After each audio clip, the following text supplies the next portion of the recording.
Man soomanaa maali? Kaayyoon soomanaa maali? Dalagaan gaariin maaltu soomana keessa namarraa barbaachisa? Laalaa jechuudha. What are the inner dimension of the fasting? Maali kallattii keessaatiin icitiin soomanaa maali? Bismillahirrahmanirrahim. The inner dimension of the fasting is taken from the journey to Ramadan. Imala gama rabbii taasifnu keessatti ji'a kana keessatti wantoonni nama barbaachisu laallaa jechuudha. Kanaaf kontentii keenya irraan tanaa keessatti tokkoffaa taqwaa laallaa, the purpose of the fasting, kaayyoo soomannuuf, lammaffaa fasting in itself soomanaa fi obsa. Maaliif jennaan is a training program to stopping a sin. Leenjii ittiin of qabsiistu dilii dhiisuudhaaf fasting and shuk soomanaa fi obsa, the blessing of iftaar and suur, barakaa iftaaraa fi suhura nyaachuun qabdu, fasting and ikhlaas soomanaa fi ikhlaasa, fasting and purification of soul soomanaa fi ruuhii qulqulleessuu, the fasting and dua soomanaa fi du'aa'ii. Kontentii kanneen waliin laalla. Jalqaba irratti wanni waliin laallu the taqwa, the purpose of the fasting. Kaayyoon soomanaa, galmi soomanaa maali? Why do you fast? Maaliif soomanna? Is because everyone around us you does is because it's one of the 5 pillars. Waan namni naannoo keenya jiru hundi soomanuuf soomannamoo moo waan utubaalee islaamaa keessaa ta'eef soomanna? Have you ever wondered why it is one of the 5 pillars? Takka ilaaltee soomanni utubaa harkaan islaamaa keessaa tokko ta'e maaliif akkati ilaalte? Although we strive to learn about legal ruling of the fasting, garuu haa ta'u nuti akaama isaatii fi seerota soomanaa baruudhaaf carraaqna yookaan qabsoofna yeroo hundaa. We often miss out reflecting upon this great objective. Garuu wanni guddoon nuti dagannu guddoon takka kaayyoo soomanni dhufeef guddaa xinxaaluu dagannaa jedhe. Kan keessaa tokko fasting is a deeply spiritual act of the worship. Soomanni gosoowwan ibaadaa keessaa jabduu fi tangati fagoo it's a mean to transforming us in both internal inni soomana jechuun karaa ittiin of jijjiirru keessa keenyaa fi gubbaa keenyaas ittiin jijjiirru jechuudha. The main reason why we fast is because of Allah subhanahu wa ta'ala commanded us to do. Kaayyoon guddaan ittiin soomannuuf tokko waan rabbiin subhanahu wa ta'ala akka soomannu nu ajajeef. Like all other commandments in our deen, akkuma ajoowwan diin keenya amantaa keenya keessa jiran kan biraatti fasting is an expression of our ubudiyya servitude. Soomanni ibsaa tokko rabbi gabbaruu keenya waan ibsu waan calaqqisurraa. Fasting train us to submitting to Allah and to obey Him. Allah subhanahu. Soomanni wanti inni nu leenjisu rabbiif ajajamuu, ishii rabbii jechuu, rabbiif butamuu, rabbiif gadi jechuu, ajaja rabbii godhu si barsiisu soomanni.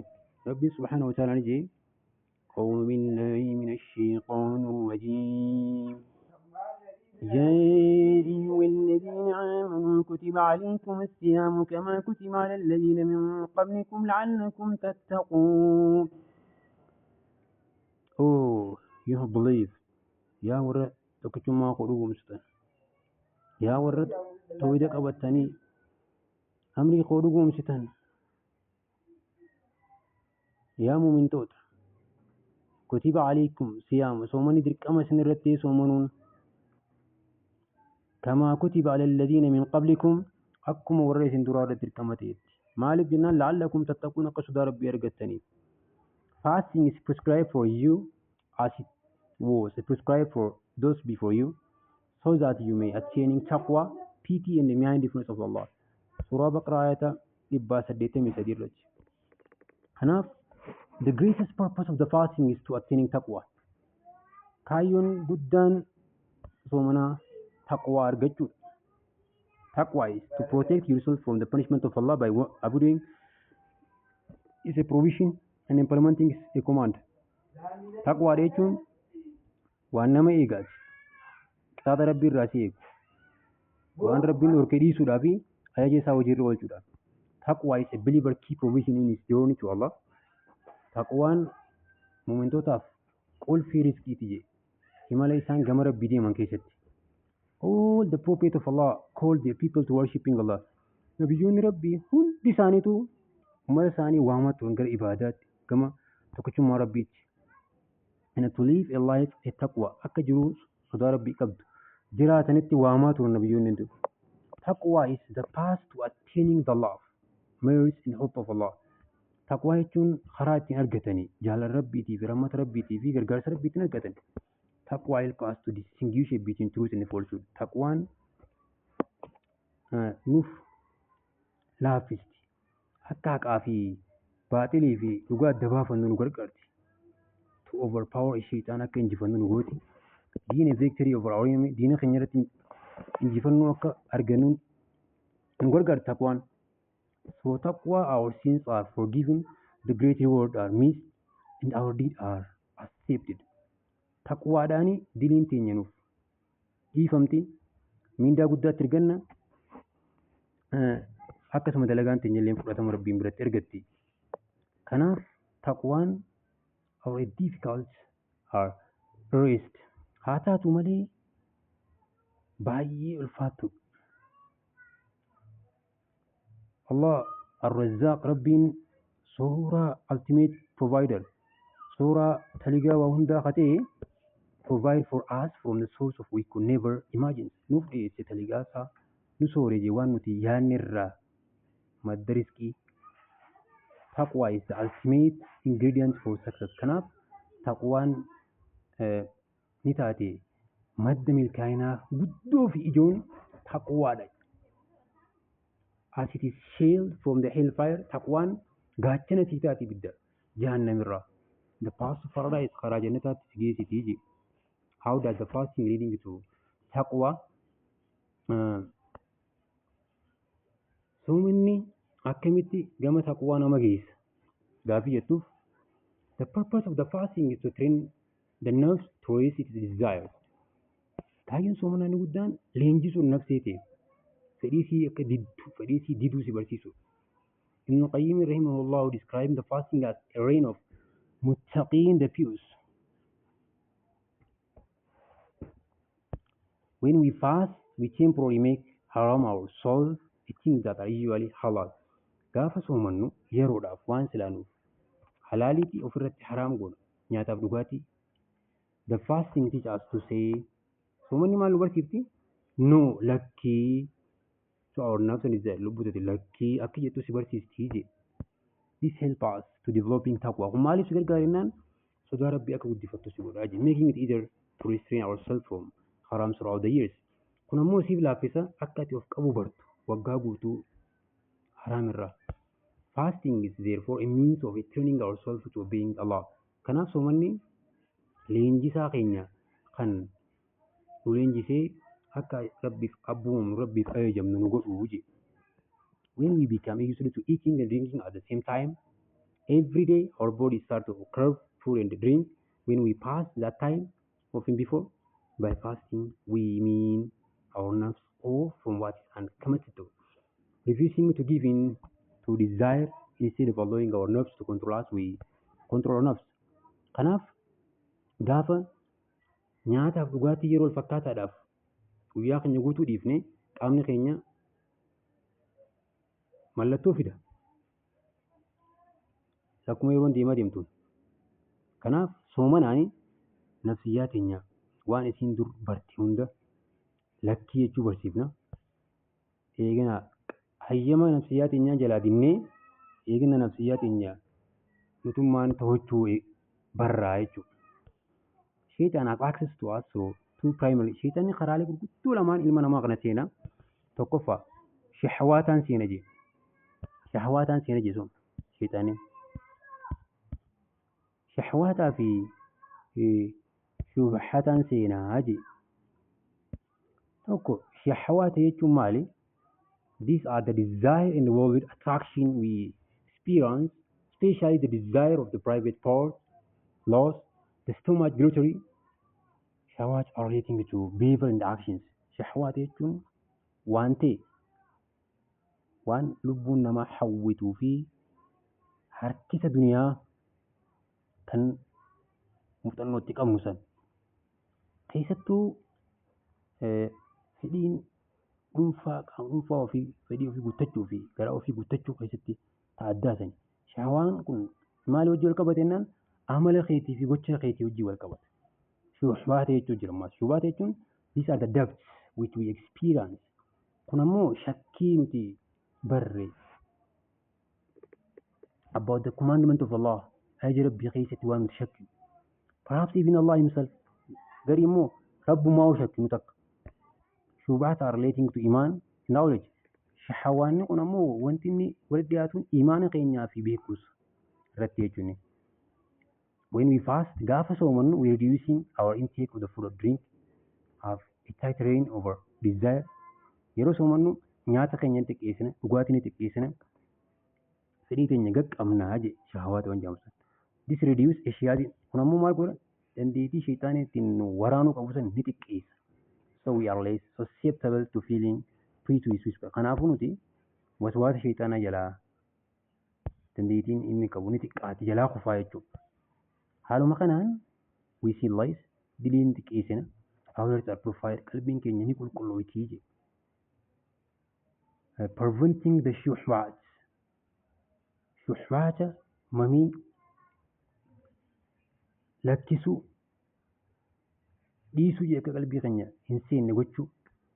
We are able to clearly see the truth and dhugatti eegana ammoo dhugaa sirriitti agaruu fi submitting it more willingly fedhii keenyaan dhugaa saniif bitamuu. We become closer to our creators. Hoggaa kana rabbii keenyatti uumaa keenya dhiyaachaa dhufu. Attaining growing happiness in the content. Hoggaa kana gammachuu dhugaatii fi milkaa'ina dhugaa irra geenya. Advancing toward our eternal home. Eegana ammoo imala keenya gama mana dhugaa sanitti qophaatii aana jee. Allah says, Rabbi inni jee, as for those who fear standing before the Lord, restrain themselves from evil desire, paradise will certainly be their home. Dhugumatti isaanan Rabbii keenyatti fuuldura dhaabbanne jaanii sodaatanii lubbuu isaanii waan hamtuu isin feeturraa qaban jee. Jannanni mana isaaniiti jee. Suuraa 79 ayata 40 hanga 41. The numerous wisdom hikmaa hedduutu jira jechuun mana keessa. Hikmaawwan like all other acting akkuma gosoowwan ibaadaa kaanii hundumaa soomanni fasting has numerous benefits and wisdom. Soomanni faayidaa hedduu fi hikmaa hedduu of keessaa qaba. Fasting celebrates us from the shock of our desire, habit and physical need. Kanaaf soomanni bilisummaa nuu kenna. Fedhii keenya jala ca'uu fi amala badaa san qabaachuu fi fedhiiwwan qaamni keenya barbaadu hunda akka irraa bilisa taanu nu godha. By fasting you say to your nerves, soomanaanii lubbuu teetiin jetta even though you may desire something, osoo lubbuun teemaan san feetu by obedience. Ayyaamuma keetiin love jaalalaa fi loyalties reserving for someone for the greater than. Kanaaf waan sanii oliitiif butamta. Isin Allah jaalala rabbiitiif butamta jechuudha. My Lord, Rabbiin kee uumaan kee fasting prove us to weak we are in how desperate. Soomanni maal nu mirkaneessa hammamta akka nuti laafaa taanee fi hammamta akka gargaarsa rabbiitti haajamnu nu barsiisa. Just fi fakkeenyaaf mee yeroo muraasaaf akka nuti nyaataa fi dhugaatiin ala teenyu hangamta akka nu dadhabsiisuu fi nu mukeessu qaama keenya laaffisu laallee jechuudha. Fasting increasing our iman in Allah and the hereafter. Kanaaf soomanni dabala imaana nuti rabbi irraa qabnuu fi akhiraa dhugoomsuu nuuf dabala. Fasting helps us to get closer to Allah. Soomanni gama rabbii keenya nu dhiyeessa. Become more attuned to Him, watching us and more eager to pleasing Him. gama rabbii kee dhiyaachaa rabbiin kun agaretti isa jaalachiisutti dhiyaattaa.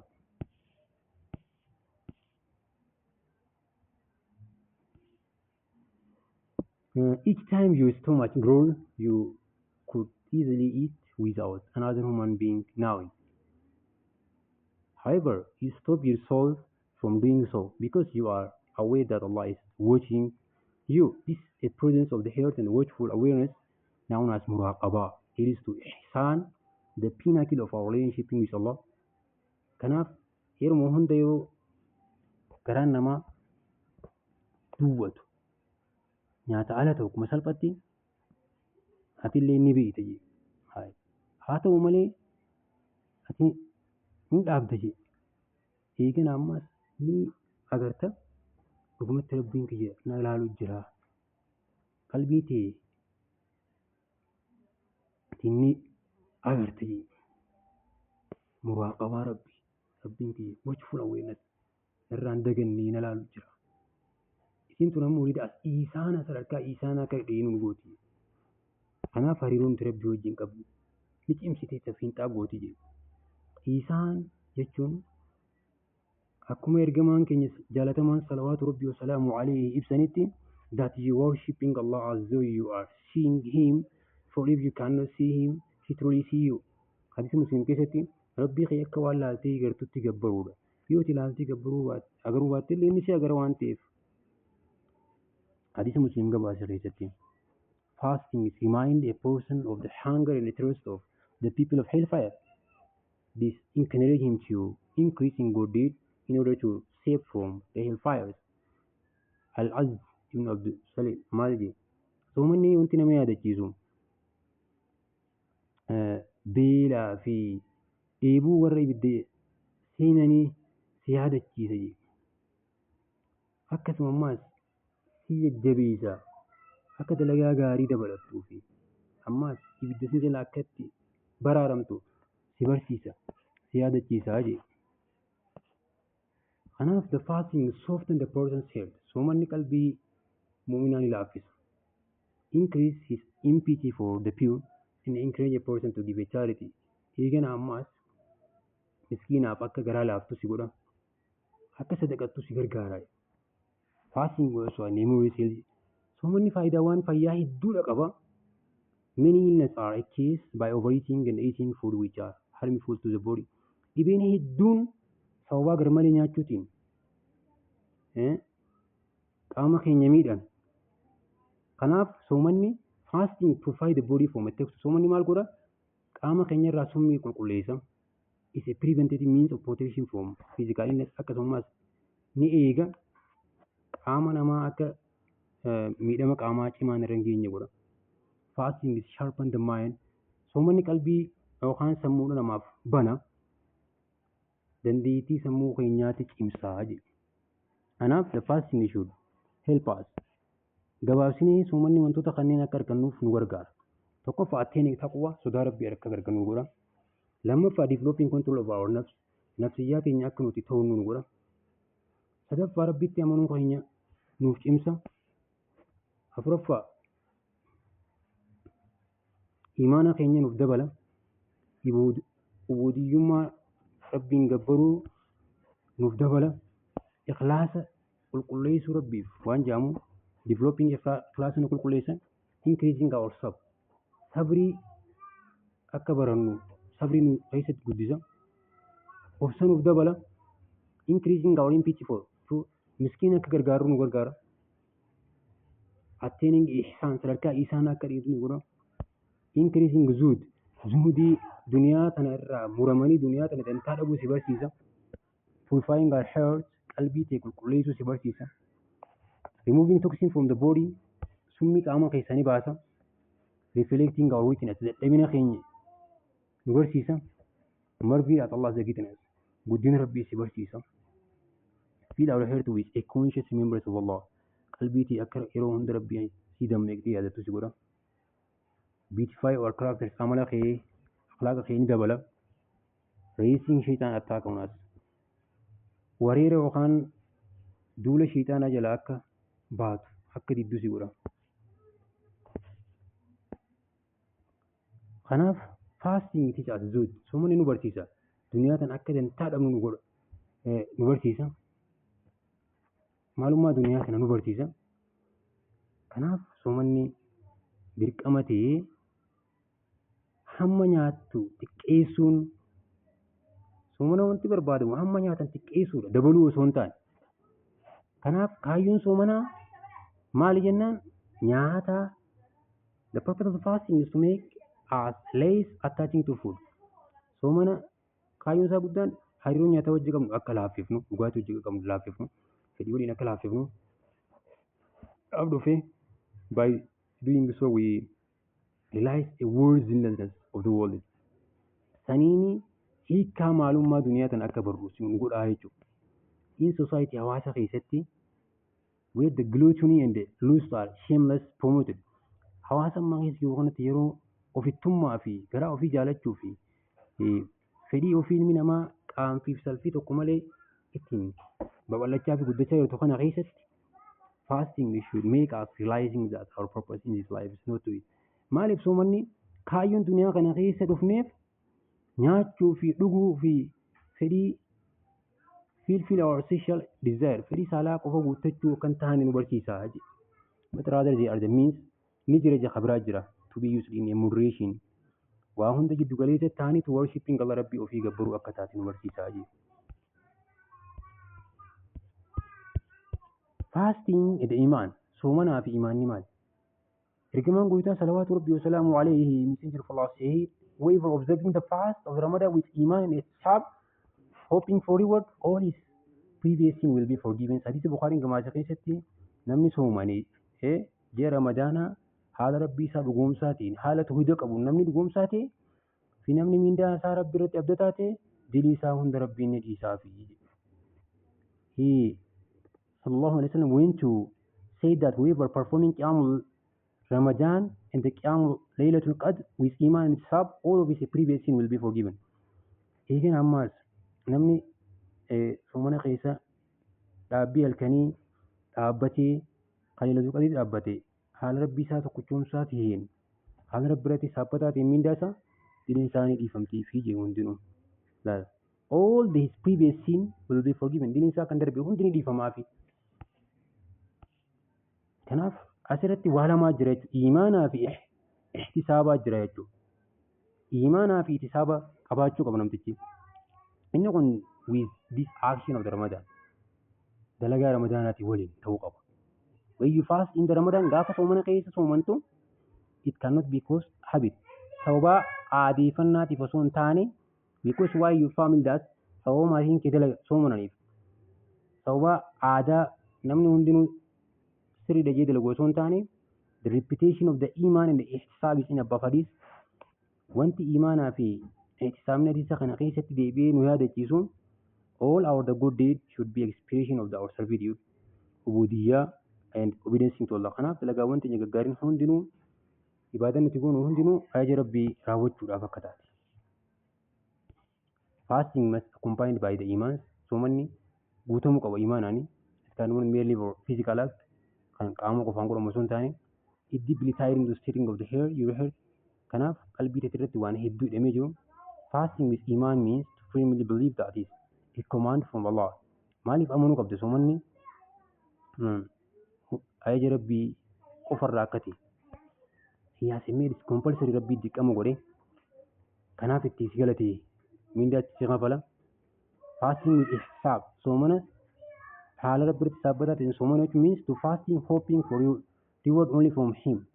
Soomana soomanuu mindaa rabbi qofarra eeggachaa. Not to feel that you are being forced to fast. Osoo ni fi dirqamtee soomanuu osoo hin taate the fasting too long soomanni osoo ni fi dheerachuu osoo hin taane dadhabinaan osoo hin taane dirqii osoo hin taane simply laafaa fi fully for him qulqulluu rabbi qofa waan ta'eef a person who fast with iman namni soomane soomana imaanaan ihtisaabaan not only content and peaceful maaliif gammaduu fi nagee qofa osoo hin taane but happy that Allah give him opportunity garuu wanti itti gammaduu qabu carraa rabbiin isa soomanuudhaaf isaaf kan gammadaa. the fasting the soul nourishment. Kanaaf fasting nourish the soul just as food nourishing the body. Soomanni ruuhii namaa tana ni sooraa jee akka nyaanni qaama namaa soorutti. Rabbiin ilma namaa kana ni uume waa lamarraa uume. Allah creating human with two parts, a body and a soul. Qaamaa fi jasadarraa uume jechuudha. Ruuhii fi qaamarraa uume rabbiin ilma namaa kana. Kanaaf the body is from the earth, qaama lafarraa uume, more animal like, nama akkasuma bineensota hunda. The soul, ruuhii ammoo on the other hand karaa biraatiin from the upper realm and it's more angel like. Olii dhufte waan taate bisiin maleekaa waan fakkaattu. When we keep a body hungry, gaafa qaama keenya beelii isin make it stay awake at halkan keessa gizee kaafu. The soul feel lightness. Maal jennaan ruuhiin tun ifa tokkotu itti dhaga'ama. Longs for the peace it was creating. Eegan ammas bakka irraa uumamtee dhufte san hawwiti. Karaa biraatiin if you feel the body appetite, fakkeenyaaf yoo qaama kee fedhii isaatiin guutte keep eating comfort, haala mijataa keessa yoo goote let it sleep yoo raffifte then we body become attaching to the earth. Qaamni kee immoo lafatti hariiroo qabata. The soul become heavy. Ruuhiin tun eeganaa ni ulfaatti. Attaching to earth lafa qaqqabamti instead of roaming in the upper realm. Osoo gama oliin deemne jechuudha. Kanaaf Imam Al-Ghazali maal jee rahimahullah explained that fasting resembles imitating angels. Soomana jechuun maleekatti fakkeessa. When we fast gaafa soomannu we're resting our desire, fedhii teenya didaa jirra. The angels do not have any of this. Maleekaan garuu fedhii kana tokkollee hin qabdu. Human are between animals who completely give in their desire and the angel who do not have any desire. Ilmi namaa kun jidduu akka bineellaatti kan fedhiin guutamee jiruu fi akkuma uummatas akka maleekaatti kan maleekaan fedhii takka illee hin qabne. When the human feels a pity to his desires, he enjoys the rank of the animals.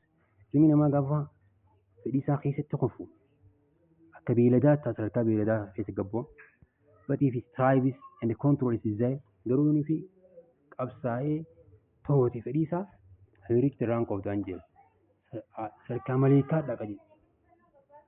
The angels are closing to Allah. Maleekaan ammoo rabbitti dhiyaatanii jiran isaan. Whoever imitating them will also draw closer to Allah. Namni kana gonfate immoo rabbitti dhiyaata. This is one of the secret of the fasting. Kun ammoo iccitii soomanaati.